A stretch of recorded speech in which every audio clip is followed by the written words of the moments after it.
That UFC 304, you defended your interim title. It can be quite rare to defend an interim title. Yeah. Henning Brow defended it twice. If a situation arose, would you be prepared to defend that title again? No, I ain't defending it again. I'm in a tough spot because Jon Jones is going to come back in a few months. So the Undisputed is going to be active. If the Undisputed is active, I should be fighting for the Undisputed next, and I won't move on that.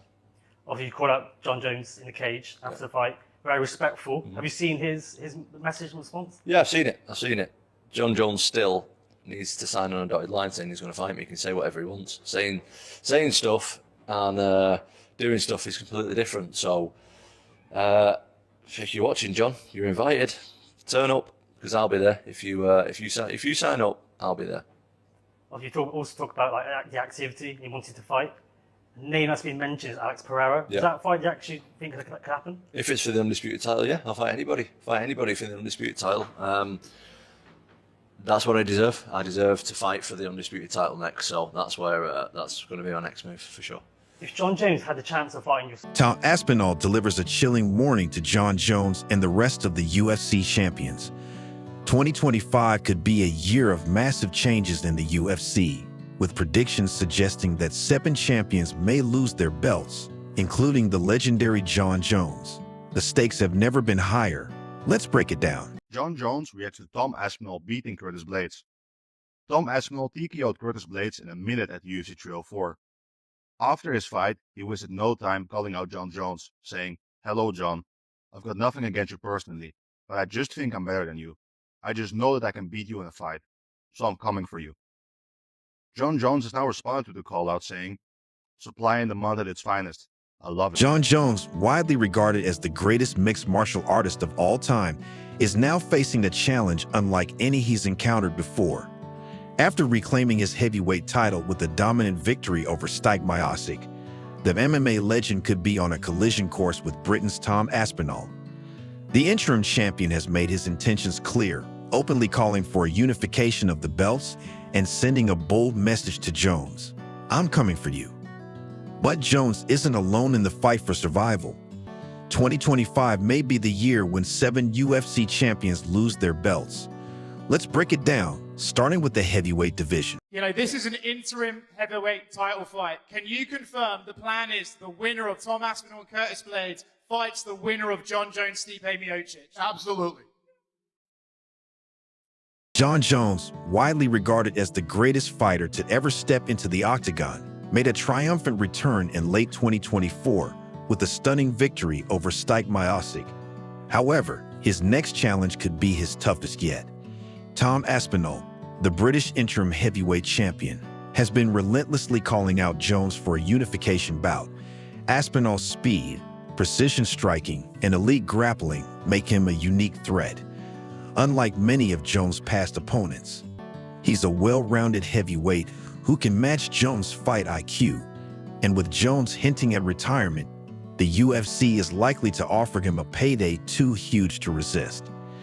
If this fight happens, Aspinall's youth and athleticism could be the factors that dethrone the legend.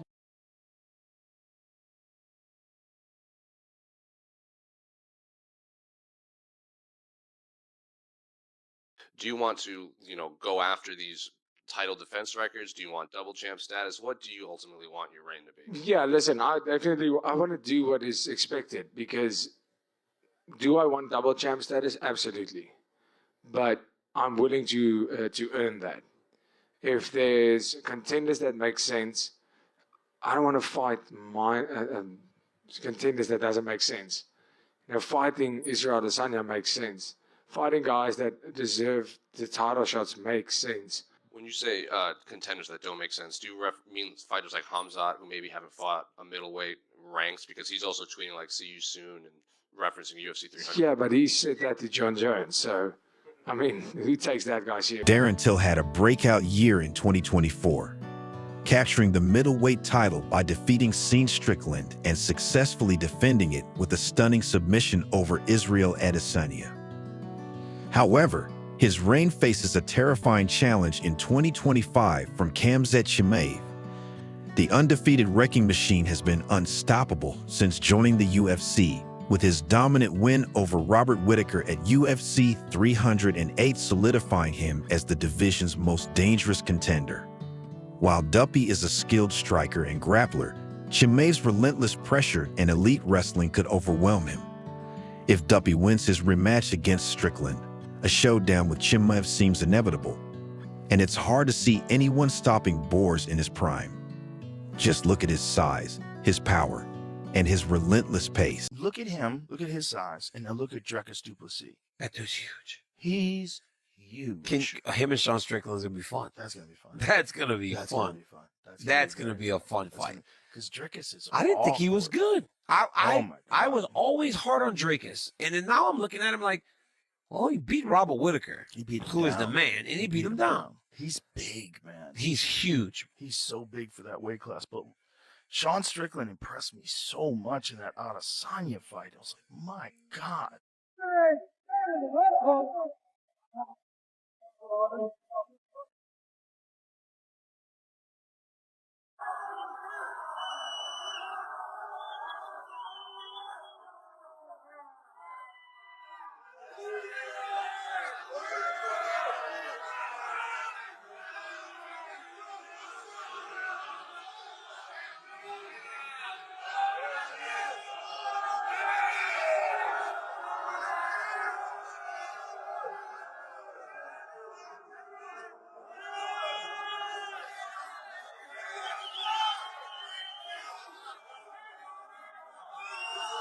DLSV dominated Sean Ali to claim the bantamweight title, but in his first title defense, he faces a daunting challenge in Umar Nurmagomedov, cousin of Khabib.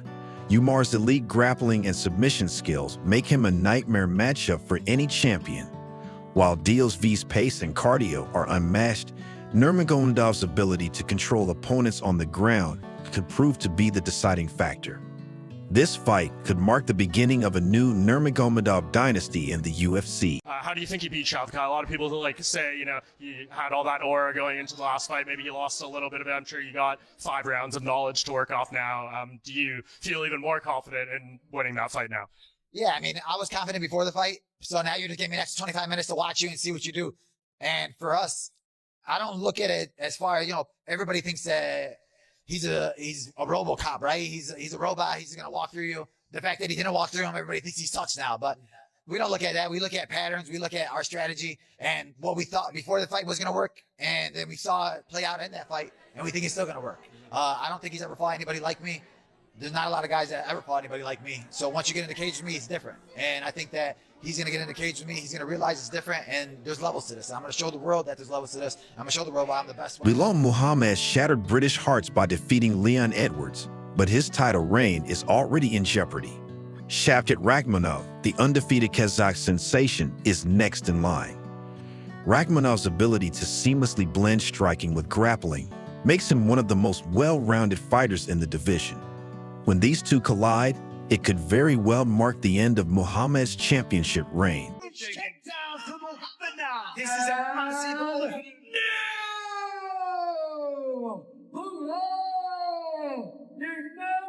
No! Stop. Please get out of here. Only knocked out to Peloton. Oh my goodness. And still.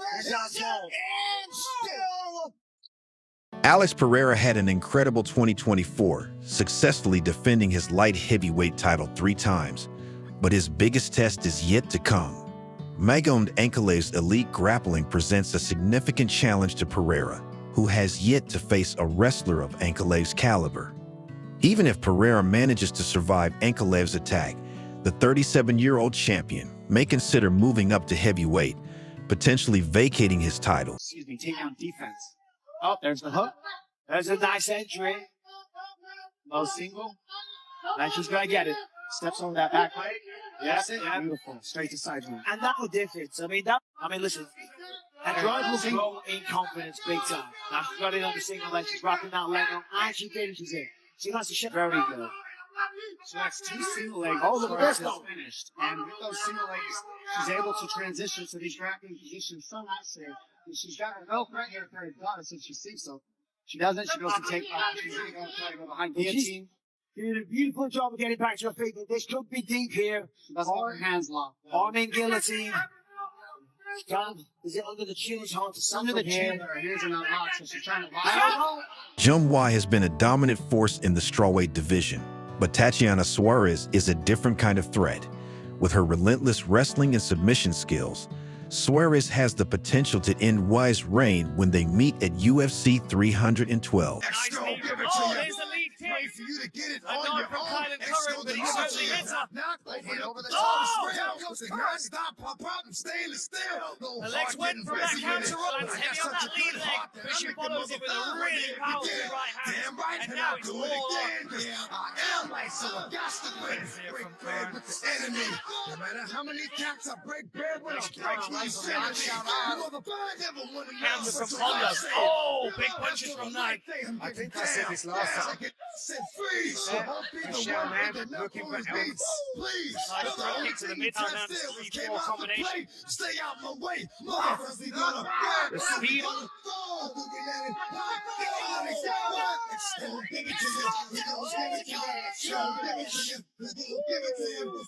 And that might be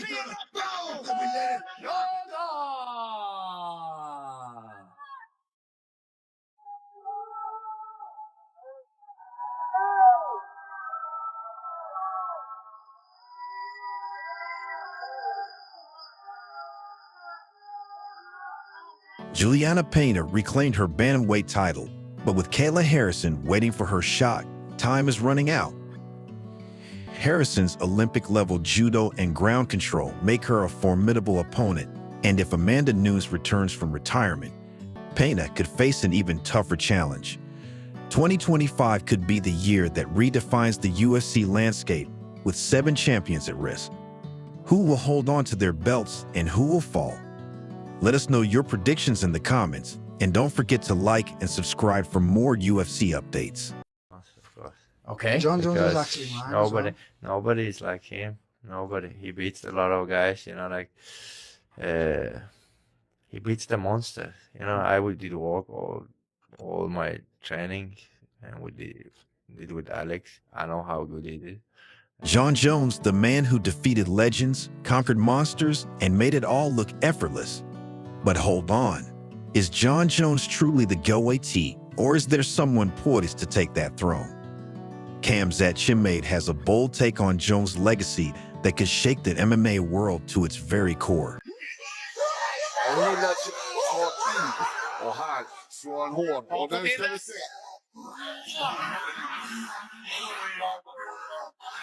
Khamzat Chimaev, who is already making waves in the middleweight division, is ready to challenge the greatest of all time. But does he have what it takes to topple Jon Jones? Let's break down what Chimaev had to say about Jones and why he believes the legendary Bones legacy might not be as untouchable as everyone thinks. The #1 consensus greatest of all time is Jon Jones. Because Jon Jones just went up and easily won the heavyweight title. The first round submission. Easily. Just took the guy down, strangled him, quick. He's so fucking good. I mean, he's beaten so many people. And the way he beat him, he fought Lyoto Machida, and it's one of the most cold-blooded finishes in the history of the sport. He grabs him at the cage, presses him against the cage, and gets him in this perfect power guillotine, puts him to sleep, and then drops him. Of course. Okay. Jon Jones is Because actually mine. nobody is like him. Nobody. He beats a lot of guys. He beats the monster. I would do the work all my training, and we did with Alex. I know how good he did. And He fought for the title. He chased down a guy who robbed someone and tackled him and held him until the cops came. Right. I see an old Spanish couple like screaming, and I'm like, dude, they just got mugged. And then she's like, he just broke my window open, and he took all my stuff, and he's running. And so I'm like, what? And I just started running, right? And I got these gazelle legs, so I'm running, right? I'm like closing in on this guy about 20 yards away, and he looks back, and he usually sees me 6'4", and I'm just running like, yo, I'm gonna catch you, right? So he trips over his own foot. I got so scared because I didn't know what I was gonna do when I actually caught him. So I grabbed him and I like figure four his legs and I sat on his legs. So as I'm sitting on this guy's leg, all these people are coming out their houses yelling Spanish across the street. I'm like, oh, Lord, here we go. And then a guy walked up to us. He's like, yo, man, that could have been my mama's car. And once he said that, I was like, yes, they were on our side. Like, I'm like, yeah, you punk. Back in 2022, Khamzat Chimaev sat down with Henry Cejudo and the Schmo, and when asked about his favorite MMA fighter of all time, it came as no surprise who he chose, Jon Jones. Here's a clip of Chimaev speaking.